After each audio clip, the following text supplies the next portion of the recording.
WhiskyJason here, whiskey from the viewpoint of an American over here in Germany. I should have been in Ireland last week, and instead I'm doing a virtual tour of the distilleries I would have visited instead. Today I have the privilege of talking together with David Stapleton from the Connacht Whisky Company.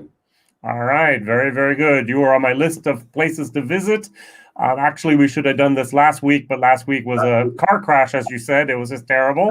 And then this week we have a little bit more time to talk to each other. So this is great that I can actually get to meet you virtually. Thank you very much for this.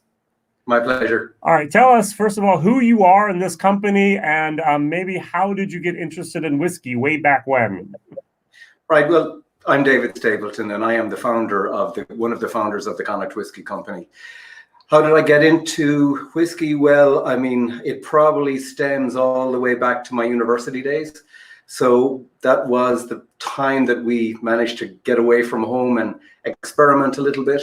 And along the way, I've had a very varied career. I'm a manufacturing engineer, not specifically in the drinks industry, but in pharmaceuticals and microelectronics. But I have worked across the world from Asia to the States to Central Europe to Eastern Europe. And all along the way, you get the opportunity to try new things. I suppose from my perspective, beer might be a part of my enjoy, always complemented. But what I found is even as I travel the world, so, you know, along the way, your taste buds start to kind of find subtleties and flavor profiles that you like. So that allowed me to be able to pivot into certain whiskey styles. I've always kind of gravitated back to, and I suppose, how did I get into the industry? In 2012, ultimately, you know, Cooley was acquired by Beam Suntory.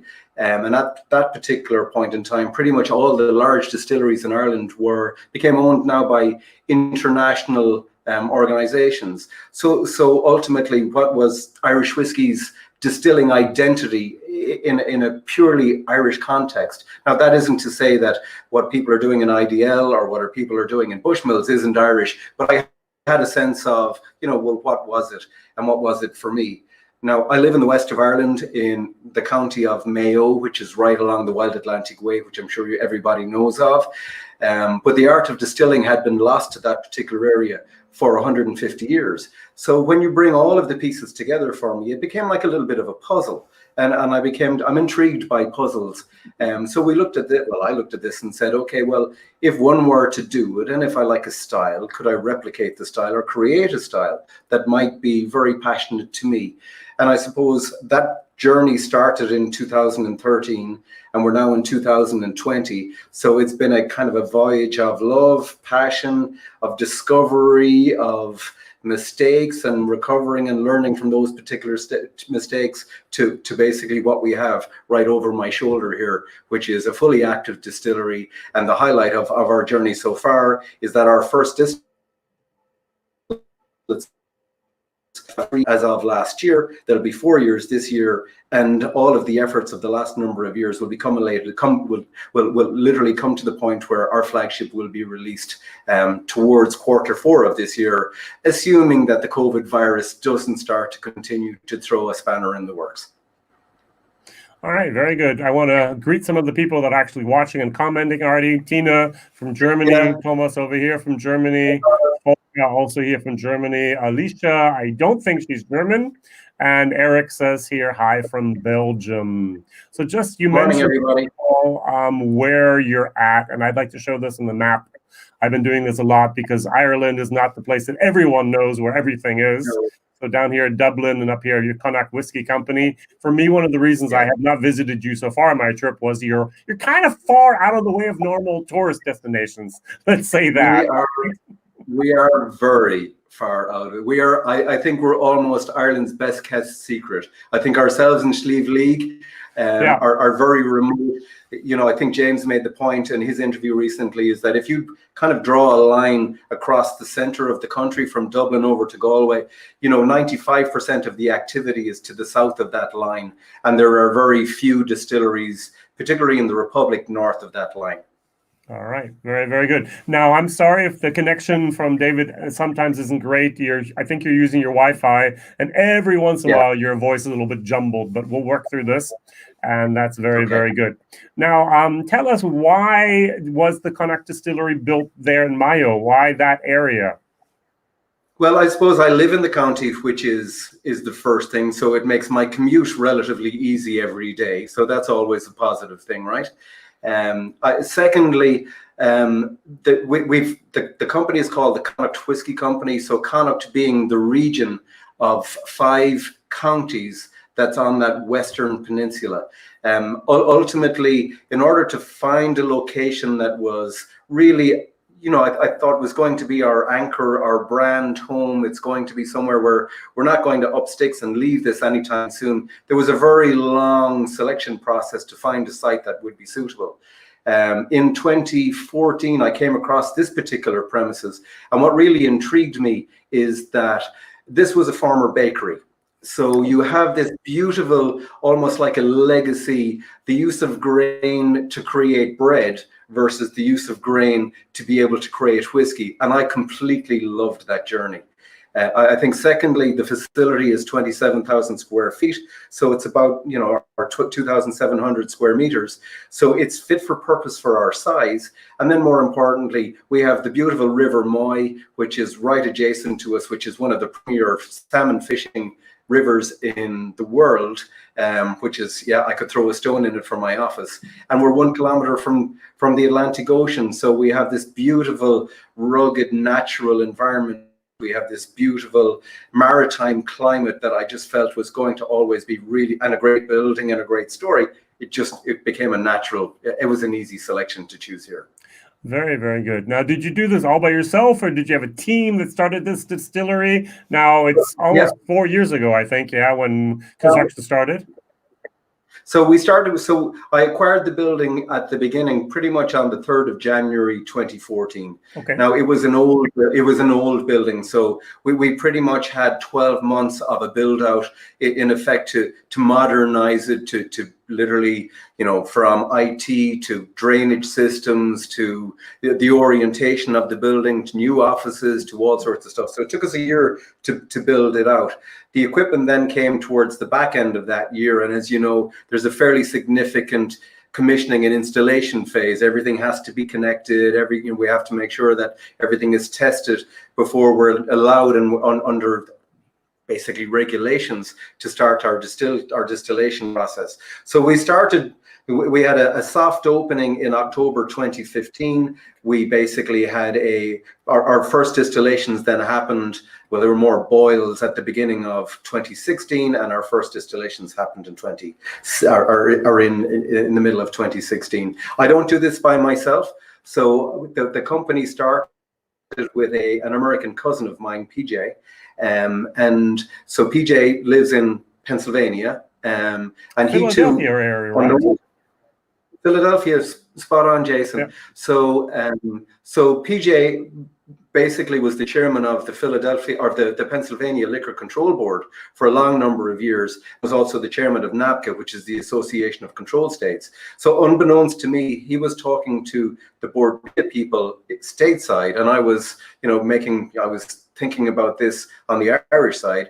We came together summer holidays in the west of Ireland, played some golf, shot the breeze, spoke about things, and there was a kind of a natural gravitas to whiskey. So that was the formation of it.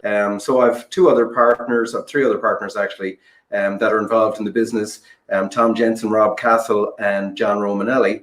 And each of those, some have spirits sector experience, others don't, but we've come together as a unit to try and, develop this. So we've come a long way. All right, very, very good. What many people don't know is that some control states in the United States means that there are not individual companies, but rather the state buys the alcohol. So Pennsylvania is one of the largest purchasers of alcohol in the world. And so anything sold in Pennsylvania is sold through the state of Pennsylvania. And one single authority buys everything that's there, set the prices, and also buys the stock that they need. And so there's a lot of purchasing power there, actually more than maybe some other thing like other companies in Florida or Texas or other places. Very, very good. Yeah, Now, Pennsylvania purchases about $2.2 billion worth of spirits every year, so that gives you a sense of scale. So it's a very large customer. Yeah, very, very good. Now, going back to Ireland now, let's go through the entire process. Where do you source your grains from? So I'm not sure. The territory of Mayo it's not conducive to buy or to growing malt barley to begin with. So we have a lot on the primary agriculture would be livestock production, so beef, sheep, dairy, those particular things. So trying to develop a sustainable source of barley out of Mayo and even Connacht at large is a difficult thing to do. So what we do is we buy all of our grain comes from Hookhead in County Wexford. So if you revert back to the map, it's literally down in the bottom right-hand corner of the country. Okay. So there's a very small peninsula there with 10 farmers that we source all of our grain from. That barley is then sent to Minch Malt in Kildare, where they malt that for us, and then we use that in our manufacturing process. Now we malt the barley not to distiller malt specification, but more to an ale malt specification. So what that means is that there's a slightly higher moisture content in the barley when it comes to us, and what we feel is that just gives us some additional flavor notes that we want in our whiskey. So it's slightly different. We've kind of deviated off the main path that most of the distillers would have across the country. If you want to kind of look at somebody that might be a little bit comparative to us, Mark Rainier would obviously have a very strong terroir proposition. We're not in Mark's league, but certainly we've put the same effort into sourcing grain, and I would say that Clonakilty would also be in that same vein, where Michael has his barley fields are adjacent to the peninsula where he has his maritime warehouse. So there's a couple of us that have pursued that particular path independently, in different time frames, but it's something where we feel it's terrific growing conditions. It has a lovely maritime climate. It's a nice sustainable proposition, and more importantly, it's inherently Irish at the end of the day. Excellent. So that's where we source the grain. When it comes to us, everything that we do is under our roof. So we have a roller mill here, and we have a brewing system that we purchased from Roleck in Germany. So that has a mash tun lauter tun system. So in the context of the lauter tun, as you know, is basically to separate the wort from the grain. Fermentation, you can see some of the fermentation tanks right behind me. So what we have is we have a half-ton mash kettle. So we're not a whiskey factory, but ultimately we're a boutique craft distillery. We're not going to be making, when somebody says thousands of barrels, that to me is large scale stuff. We produce on a double shift basis about 150,000 LPA per year. So you're not talking about hundreds of thousands of barrels. We're in the 1,000, slightly more than 1,000 barrel capacity on a double shift basis. We have 3 stills. I'm not sure you have the spirit still over your right shoulder, and then I have the intermediate still and the spirit still. There you go. So spirit still on Jason's right. The intermediate state was still right behind his head, and the spirit still is to the left-hand side or my right-hand side. And so what we have is everything that we do here is single malt. Mm-hmm. And then what we have is we have 2 SKUs of our single malt. So we have a double distilled single malt, which will be released this year. And then we have a triple distilled single malt.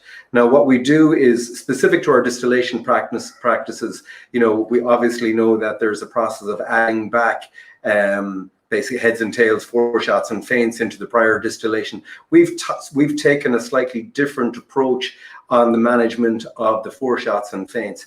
I would say if I were to look at somebody that probably is in that space, Springbank in Scotland would probably be in that space. And that allows us to be able to manage flavor, because ultimately we're trying to create a flavor profile kind of unique to us. And you know, how do we do that? In keeping with the Irish whiskey technical file, so we want to follow, you know, the rules specific to the technical file in terms of the production of Irish whiskey, but within that we see some innovations that are available to us to do something in a slightly different and unique way. So that's our distillation. Then we have our aging warehouse is all on site. So we store all our barrels on site. We have a bottling, all of our bottling is done inside also. So basically everything is done under one roof from the minute the grain is received until a barrel of whiskey is disgorged and a bottle of product is finished, all done here. Excellent, excellent. Now you took a little bit of a different route. You actually did not create the Connacht brand, first of all, but you rather went to the spade and bush life thing. What made you do that? Well, what we wanted to do, and again, it's all about disclosure and being honest with the consumer. So our spade and bushel product these are sourced whiskies, so they are a product of the company rather than fundamentally being produced by the company. And we've always wanted to be very clear with that to our consumers. So the Connacht brand will be held exclusively for our flagship, our own whiskey that will be released this year, and that will take a life of its own in terms of its releases and its you know, the stock SKUs and then the limited releases that would follow. But we also wanted to honor the fact that we've come across some really exceptional whiskies that we wanted to be able to make available. So we carved out Spade and Bushel as a route and a brand with which we could do that. So while they're not from us or distilled by us, we truly love them.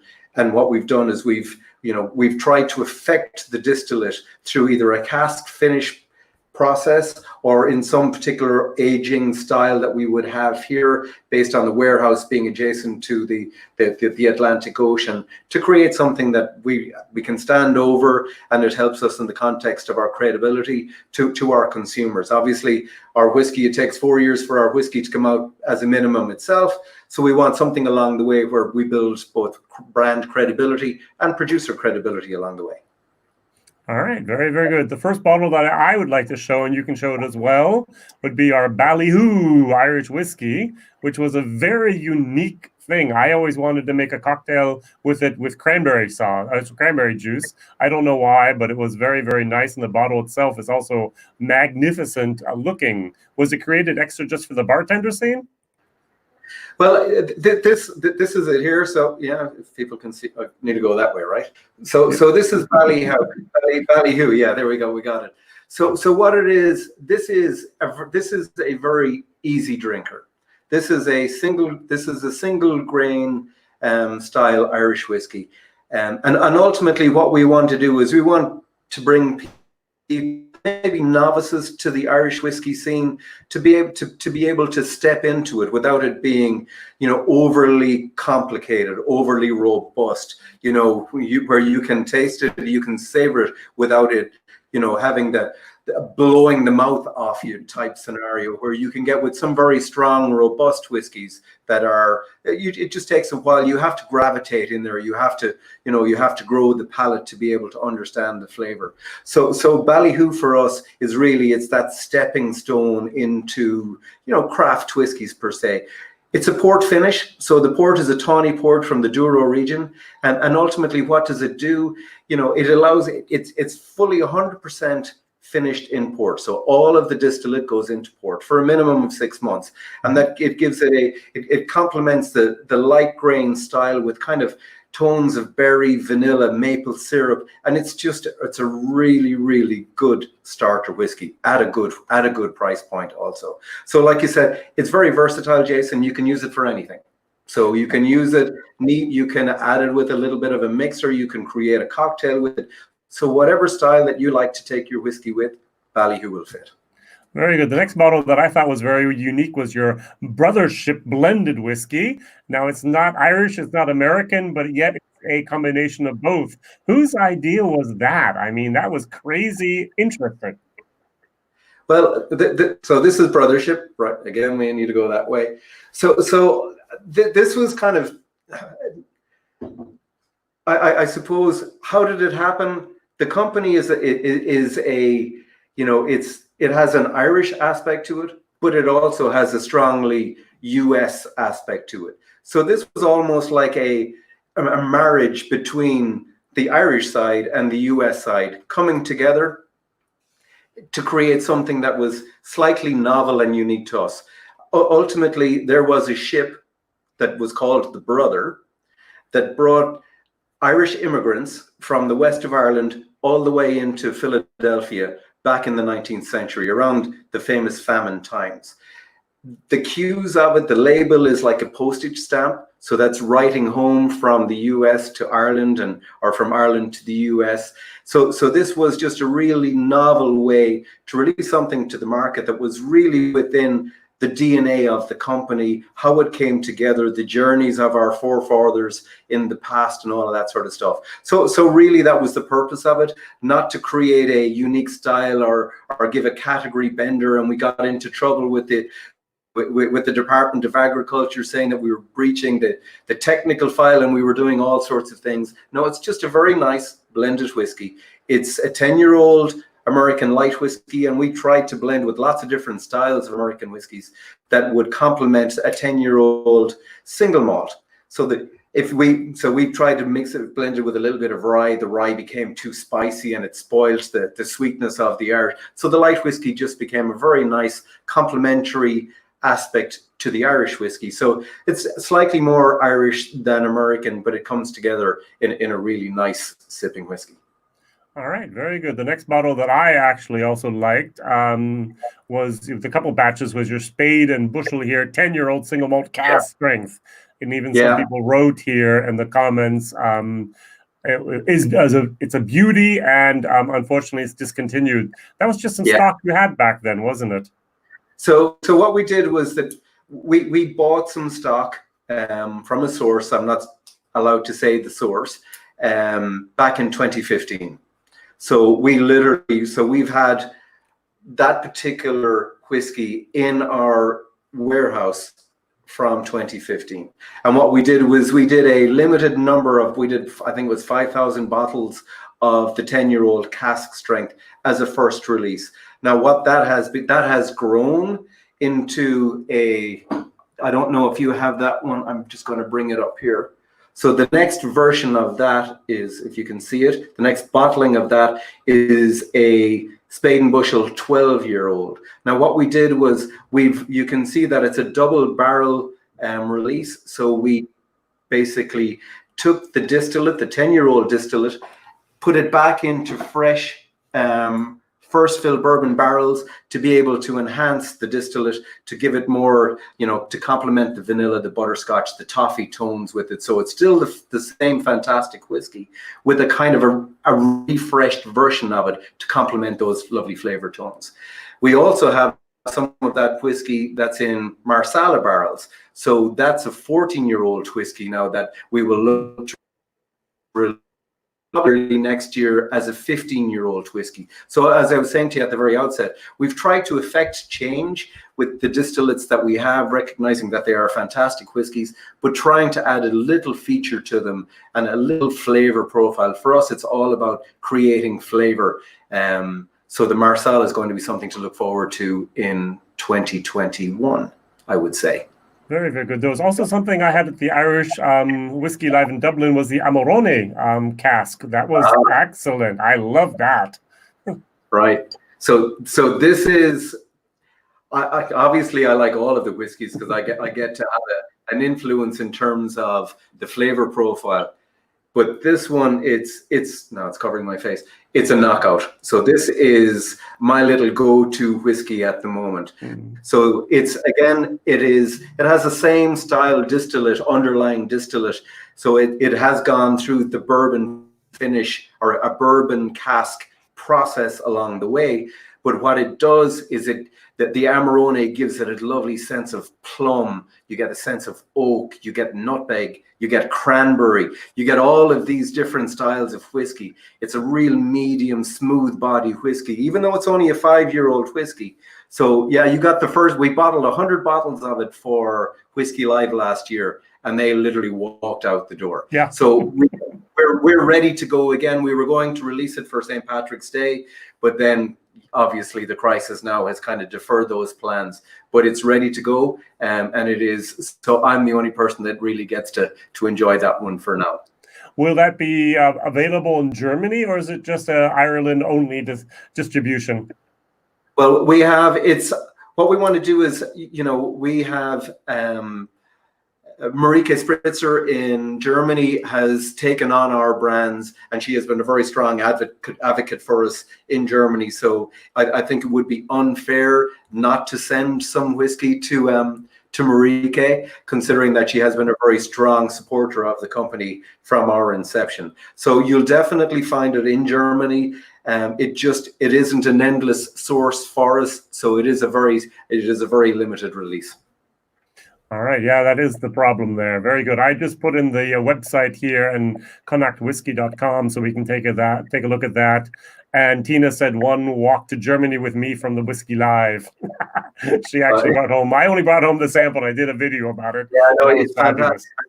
But I think the one thing that we've learned from it, and for me personally also, Jason, is that I think we have to go back to Amarone again, because those notes were absolutely fantastic. So if we're going to, if we feel like we've created something that's exceptional, then I think we just have to go back to it and do it again. The problem is, as you know, is time is always something that we just can't accelerate. You just have to be patient, and it will come again. Very, very good. I want to show one other spirit here. This is a bottle that I have not yet seen. One second. And you have to tell me the story behind this one here.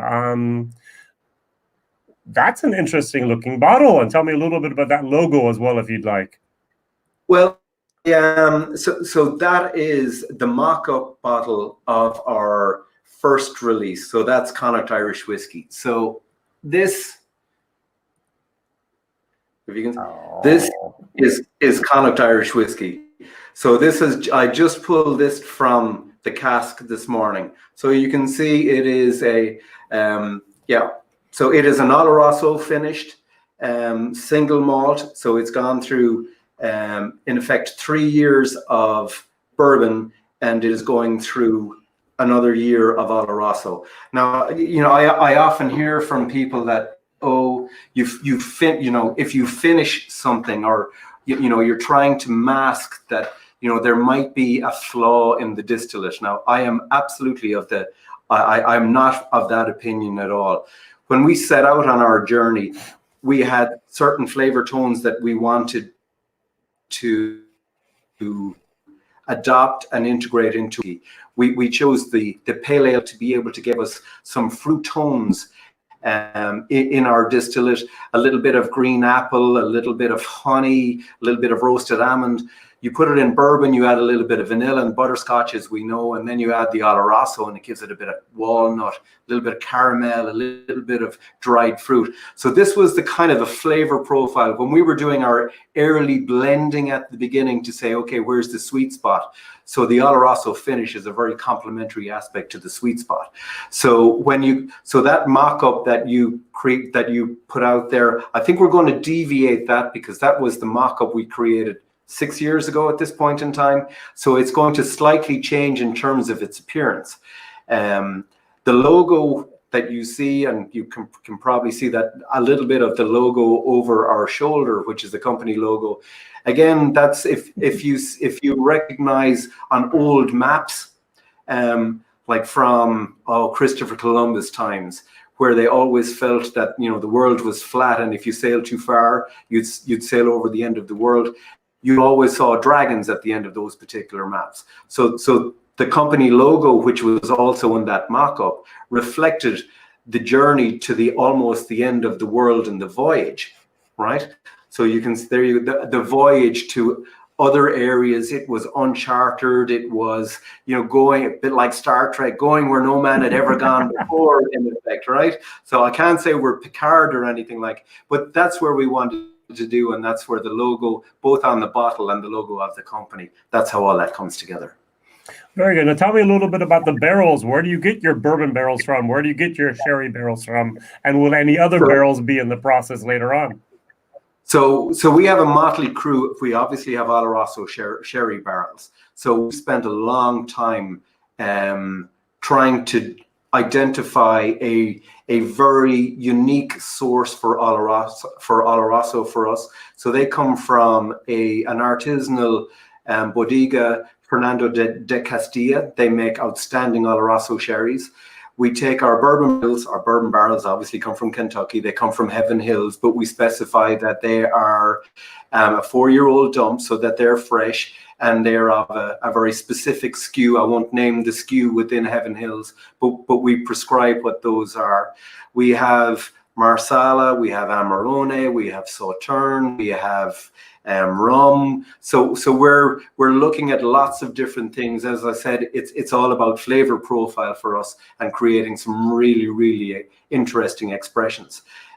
We do have a double distillate, which we mentioned. We do have a triple distillate. The triple distillate is a lighter style for obvious reasons. It's slightly more fruity. So while the double distillate goes into Oloroso, we're looking at a different style for the triple distilled, just because it has different attributes. So the cask, to me, is a very important component to complementing the underlying flavors of the distillate. So I think you have to look at lots of different options and lots of different expressions, to keep us all interested, right? Isn't that important? Of course. Everyone has a little bit of a different taste, and it's very interesting about the renaissance here of Irish whiskey, all those different things that are now coming out. So this is an exciting time. I'm sure you'll be at Whiskey Life in Dublin if it happens, right? Well, we go every year, and you've obviously you interviewed Ella last year at it. I was afraid, so I was on the other side of the camera. I don't like being asked hard questions. Oh yeah, you were the guy that took a picture of me interviewing her. I remember now. Yeah. Through the hoop in the camera. Yeah, right? Yeah, exactly. Now I know that. Right. So we go there every year. It allows us to stay connected to people. People make the journey, and it might be the only time in the year that we get to chat and to talk about developments and that. So it's a great way for us to test, Amarone being case in point. Yeah. We wanted to make sure, what did people feel? And yeah, you gave it a positive thumbs up. Everybody did. And that just endorsed what we did. So you want to make sure that you're creating something that everybody is going to enjoy. Whiskey Live is very, very important for that. Yeah. So Gokul asked, rum is lovely. What about, and he asked everyone in Ireland about those stout beer casks. He loves stout beer, Irish finished whiskey. Well, it's something I'm interested in. And it's very funny. I had a conversation with the guys down in Dick Mack's in Dingle, with Peter and Finn, and how they have their own brewery. So yeah, we were kind of saying, is there something that we might be able to do there with maybe a stout cask? Now, what we have done is we've done a collaboration with the local brewery here, where we created a whiskey finished ale. Now, what we did was, so obviously we had a bourbon cask finished with a brown ale. We took that cask back and we've literally refinished it. So we're putting more whiskey back into it to see exactly how that develops. But I'm with Thomas. I think there's certain things that we could do, that there's lovely collaborations that can be made, lovely flavor profiles that would be, that we can create. So I'm really interested in those sort of things for the future. Very, very good. So if anyone has any other great questions like that, please ask them here. I think I skipped one person at the very beginning, if I may. Patrick Rickney says, well done, David, and the team at Connacht. I don't know if you know Patrick or not. He's my nearest neighbor. Very good, very good. Want to do a little call out there. That was great. Now, do you have a visitor center? Can we actually normally visit you after these crazy times are over? The one, just before we get into that, Jason, I do want to say thanks to Pat, because when I came to the industry and I literally hadn't any idea, about anything specific to regulations and rules and all of that sort of stuff. So Pat has been a great supporter, and he has answered all my stupid questions and given me great guidance and great assistance. He has fantastic, his Drumshanbo whiskey is an outstanding whiskey. His Irish whiskey, his pot still whiskey is fantastic. Obviously, his gunpowder gin is international acclaim. So yeah, so Pat has been a very strong friend to me over the course of the last number of years, just to recognize that. So the question that you had for me? Yes, the question was visitor center. Can we actually come visit you after all this craziness is over? Oh yeah. Now what we have, our visitor center it's right on the property. So when you come into our reception, you enter into the visitor center. We do tours pretty much every day. It's as you said, we're a little remote from everywhere. We're far, far away. But people do make the journey to us, and I think through time, as the number of distilleries in the region, Pat is developing his visitor center in Drumshanbo. James is developing, has a visitor center and will be developing greater infrastructure in Slieve League. You have the guys in Lochgill. You have Irish American in Mayo. So there's now, I think there will be a hub of distilleries in the region that will, create a better whiskey trail for people to come and enjoy. But we have a visitor center on site, and we're very much a working distillery.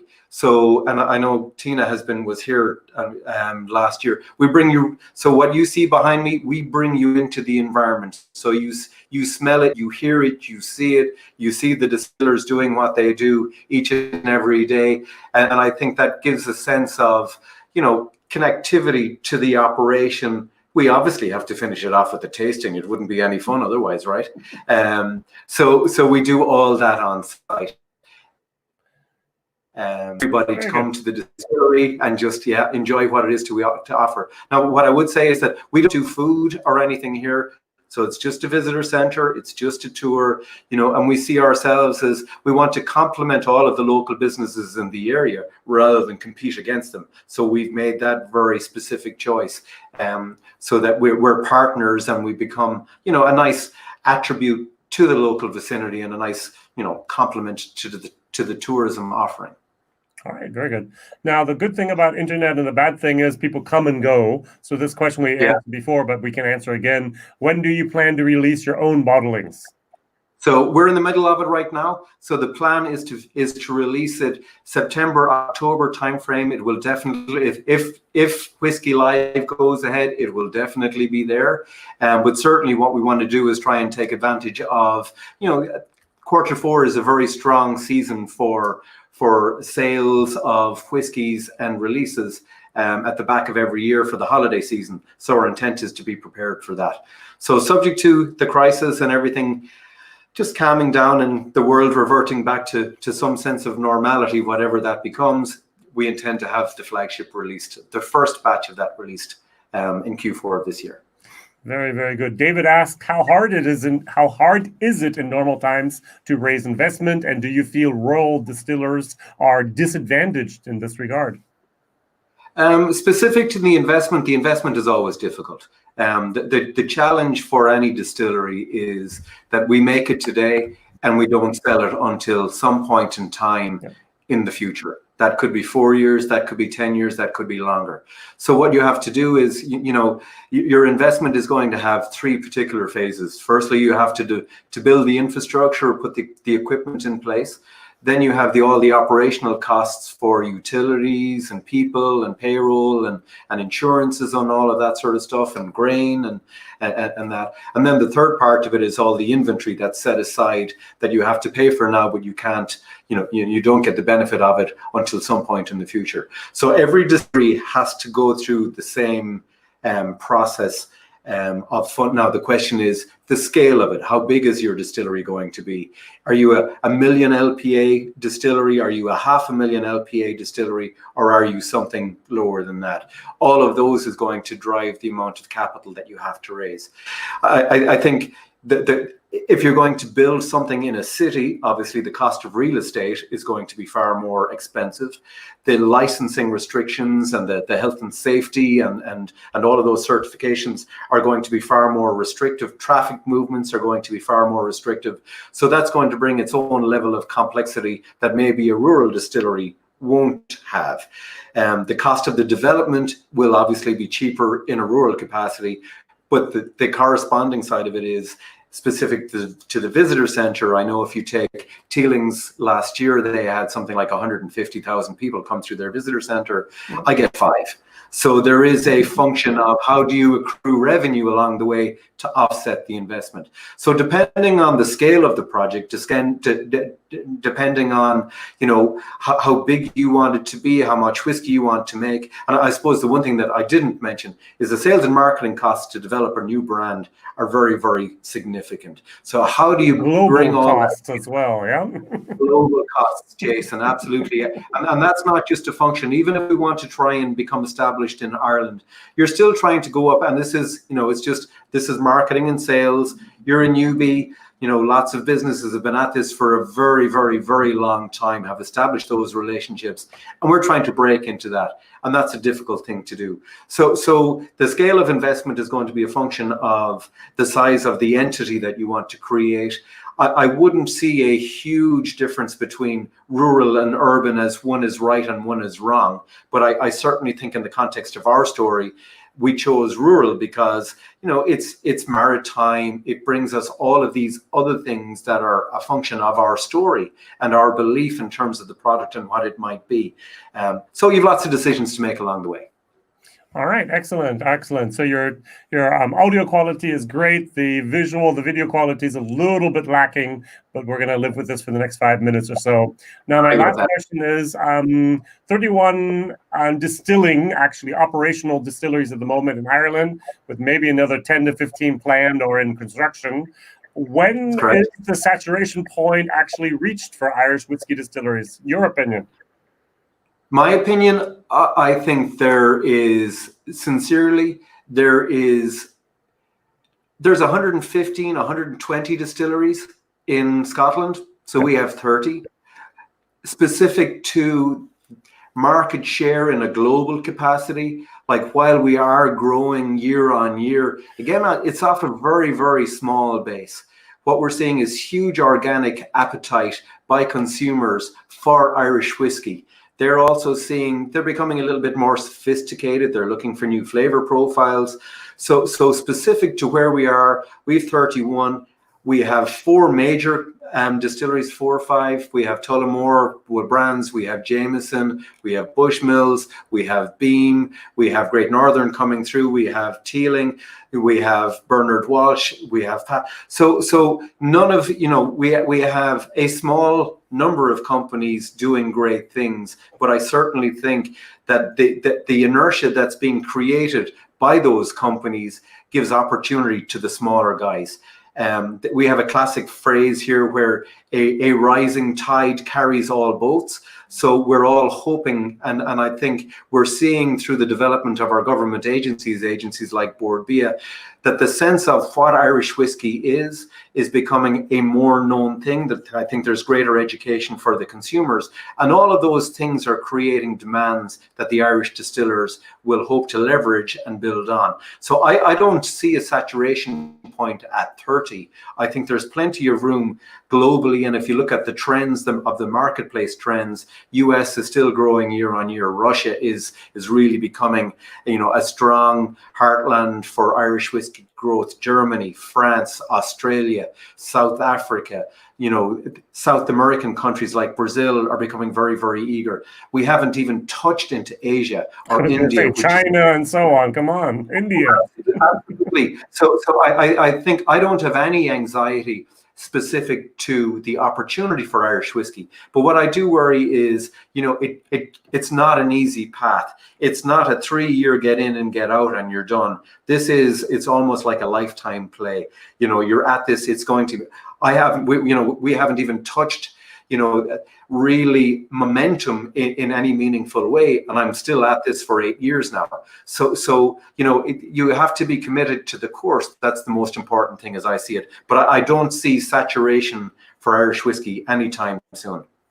All right, very, very good. Now, the last question I always like to ask is, what did I forget to ask? What would you like to mention before we end this? Oh, I don't even know what questions I've answered at this point in time now, to be honest, Jason. I think what we've had a very rounded conversation. I think specific to the people that have joined, I'm delighted that they have done, because we don't have an opportunity to talk to people in a fashion like this. And maybe it's something that we should do a little bit more frequently. So I think people have asked some really nice questions that I've tried to address. I think the key thing for me, and no doubt for the other distillers, is when you go into a bar or when you go into an off license, have a look around. There's some really, really good products out there. These are very difficult times for small distilleries like ourselves. So I would suggest, our brand creation is always driven by on-trade first. So bartenders, mixologists tell consumers about our story, and then the consumers can go and buy in the off licenses what it is that they've experienced. Now, ultimately, we're very on-trade focused, but the on-trade is shut down across the world. So what I would suggest, and it's not just for Connacht whiskey, but it's for independent distillers, wherever it is that you live, to give them a chance. Go pick up a bottle, bring it home, try it. Talk to the guys that are in the stores, get their recommendations. Yeah, but have a think about the craft guys across the world. They are hurting at the moment because their revenue streams have stopped, and we're all trying to keep going. So that's a little bit of a challenge. Very good. Kevin says it was a great introduction here to Connacht. Well done, lads. Great stream, folks. David said here. Susanna says, very interesting to listen. I'm excited about your first release. Looking forward to that. Me too, by the way. Very, very good. Yeah. All right. Good. David, thank you very much for your time. Thank you very much for sharing your knowledge and your passion for Irish whiskey, in particular your own. I would like to thank everyone who's listened the entire time. Thank you very much. WhiskyJason, whiskey from the viewpoint of an American over here in Germany. All the best for the future, and bye-bye.